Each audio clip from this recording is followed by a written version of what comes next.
Otep à tous, bien-aimés frères et sœurs. Monsieur Obasanjo veut que Tshisekedi rencontre Kabila pour négocier dans la gestion de la RDC avec Kabila. Kabila a rencontré Obasanjo.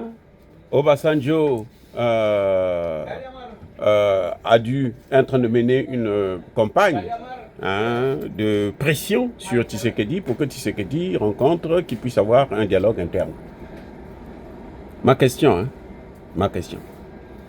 est-ce qu'au Congo, il y a un problème interne ou il y a un problème externe? Le Congo est attaqué, agressé par le Rwanda, ou bien les Congolais sont en train de se battre entre eux? À Goma, à Bukavu, en gros dans l'est de la RDC. Les amis, c'est incroyable de voir comment même des Congolais tombent dans ce piège. Le Congo n'est pas agressé par les membres internes. Le M23, Tshisekedi l'a toujours dit, c'est une coquille vide. C'est la milice de Kagame. Ce sont des terreaux. Donc le problème du Congo, c'est son agression externe. C'est ce qu'il y a aujourd'hui aux États-Unis, à Washington. Ce qu'ils ont signé là, l'accord de principe qui a été signé au secrétariat d'État américain. C'est entre la RDC et le Rwanda. Ce n'est pas entre le gouvernement congolais et l'opposition. Non. Attendez, il faut bien qu'on s'explique très bien. Donc, M. Obasanjo, qui visiblement, on se rend compte qu'il a des carrés miniers au Congo. Hey! Mais le Congo est dirigé que par des étrangers. Et ces étrangers veulent chasser, empêchent un Congolais de diriger. C'est exactement ce qui est en train de se passer en Côte d'Ivoire. Les Occidentaux, notamment la France et les États-Unis, ils ont pris un étranger qu'on appelle Alassane Ouattara, on a mis à la tête du pays, et il est en train de détruire le pays. Maintenant, Alassane Ouattara, il exclut tous les étrangers et tous les Congolais, et il veut être, tous les Ivoiriens, il veut être le seul candidat pour continuer à massacrer la Côte d'Ivoire. Il a éliminé un autre étranger, comment vous l'appelez, Tidiane Tcham, c'est très bien. Mais, en tout cas, les amis, ça ne peut pas continuer comme ça. Moi, je ne crois pas que le panafricanisme, ça signifie qu'un homme quitte son pays là-bas pour venir gouverner un autre pays. Comme si dans ce pays-là, il n'y avait pas de cadres, il n'y avait pas des gens intelligents, il n'y avait pas des intellectuels. C'est comme si le Rwanda, au lieu d'être gouverné par Kagame, il faut qu'on aille prendre, comment on l'appelle, Ndayishimiye pour venir gouverner le Rwanda. Ça n'a aucun sens. Ça, ce n'est pas le panafricanisme. Ça, c'est l'exclusion, c'est le désordre. C'est l'anti-panafricanisme. Parce que si vous voulez être... C'est comme si, dans votre famille, vous ne pouvez pas avoir un chef de famille. Il faut aller prendre un chef de famille dans une famille. Vous partez dans une autre famille, vous prenez quelqu'un là-bas pour venir diriger votre famille.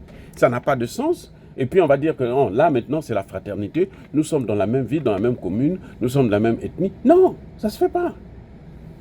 Et d'ailleurs, quand on voit ça, ils sont toujours méchants. Regardez dans la plupart des pays où les étrangers ont pris la tête, là, en Afrique notamment, même à l'étranger, en Afrique notamment, vous allez voir que ça n'a jamais marché. Kabila est venu, il est étranger, ça n'a jamais marché. Il a passé 18 ans. 18 ans. Et lui, il se dit démocrate quand même, après 18 ans de pouvoir. Il se dit démocrate. Maintenant, Tshisekedi est à peine à son deuxième mandat et il vous a même dit que non, lui, il va partir bientôt.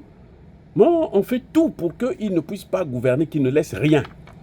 Que la situation là puisse continuer jusqu'à 2028. Comme ça, 2028, on rentre dans les élections avec l'idée que Tshisekedi n'a pas pu, donc il faut encore ramener le Rwanda dans les affaires du Congo. C'est ça ce qui est en train de vouloir se passer. Obasanjo est en train de protéger ces carrés miniers qu'il a, que Kabila lui avait donné à l'époque. Vous savez, non? Kabila, Katumbi. Kagame. Toute la clique là, des bandits, des voyous, ils ont tous des carrés miniers en RDC. Et c'est ça que Tshisekedi doit reprendre pour donner ça au peuple congolais. Ça appartient à l'État congolais.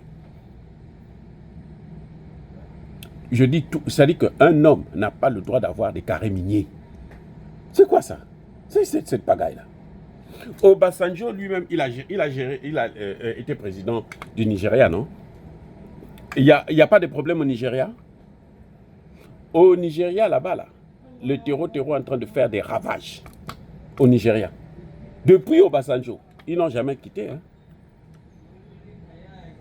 C'est pas l'autre petit vieux là, bon ils sont tous des vieux, Tinubu, qui est à l'origine qui a amené le terreau. Tinubu, il a commis l'erreur d'aller prendre les Français pour l'aider à déstabiliser le Niger. Mais Obasanjo n'a pas réglé le problème du Nigeria. Il n'a qu'à aller régler le problème du Nigeria, et puis après il viendra donner des leçons à Tshisekedi. Pareil pour Eyadema. Eyadema, lui, il est maintenant président à vie. Oh, vous ne savez pas encore? On va nous dire que c'est ça la démocratie? Et Eyadema, c'est un exécutant de la politique de Macron, qui on a utilisé pour négocier avec le Sahel. C'est pas le même Eyadema? Pourquoi? Parce qu'il est bon? Parce que dans son pays, là, il y a la paix? Quelqu'un qui est détesté par la majorité de sa population? C'est pas ceux qui viennent l'acclamer parce qu'ils ont peur, parce qu'ils ont faim? Et puis on va dire que non, ça c'est un démocrate. Non, Eyadema n'est pas un démocrate. Vous qui aimez la démocratie là, Eyadema c'est un démocrate. Eyadema c'est un bon dirigeant. Le père et le fils ont déjà fait bientôt, ils vont totaliser 60 ans. Ils sont déjà à 50. Vous avez déjà vu ça en démocratie? Un homme qui passe 40 ans, 50 ans, 60 ans au pouvoir? Ou une famille qui passe 60 ans au pouvoir parce que c'est une monarchie? Ils sont trop intelligents pour qu'on ne puisse pas trouver d'autres gens pour les remplacer. Bah attendez, il y a un problème avec les Africains. J'espère que Tshisekedi ne se fera pas, une fois de plus encore, endormi par ces bandits, ces voyous, ces vauriens. Que ce soit Obasanjo, que ce soit Eyadema. Eyadema, là, c'est Emmanuel Macron qui l'a imposé à l'Union africaine. Comme vous savez que l'Union africaine leur appartient. L'Union africaine, ce n'est pas la nôtre, c'est pour eux. La France, les États-Unis, la Grande-Bretagne, tous ces pays occidentaux-là. L'Union africaine leur appartient. C'est pour ça que Eyadema a été dépêché rapidement pour venir créer la zizanie. Je conseille vraiment au président Tshisekedi de se focaliser sur les accords de paix. Même pas de paix, les accords de sécurité et de minerais avec les États-Unis. Il n'a qu'à se focaliser. Nous, on lui avait demandé de partir avec les Russes. Lui, il a préféré avec les Américains. Il n'a qu'à aller signer ces accords et puis on n'en parle plus. Maintenant, les accords de paix, parce qu'il y a deux accords. Il y a l'accord de paix avec le Rwanda et il y a l'accord de minerais avec les États-Unis. Dans les accords de minerais, là, ça ne concerne ni Kagame, ni l'opposition, ni, comment vous appelez ça, ni les autres bandits là, il y a des mains, les autres. Non, eux, c'est l'accord de paix, pas de minerais. Ils n'ont rien à voir dans les minerais du Congo. Le Congo a le droit de vendre ses minerais à qui il veut. C'est ça qui est la réalité. Maintenant, sur la paix, eux, ils ont l'obligation de demander à Paul Kagame de retirer ses troupes. C'est tout ce qu'il doit faire. Oui, donc c'est un peu ça. Je crois que le président Tshisekedi doit se concentrer sur les accords de minerais et de sécurité avec les États-Unis. Maintenant qu'il laisse une petite commission qui va travailler avec les Kagame, les Kabila, les ceci, machin, et puis bon, on va faire ce qu'il y a à faire là-bas. Mais dans tous les cas, si lui règle le problème avec des minerais, il va automatiquement régler au moins de moitié le problème de sécurité.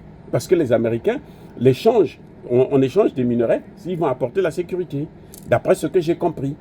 Donc si c'est ça, moi je crois qu'il n'a qu'à se concentrer sur ça, il ne s'occupe pas de ces imbéciles-là.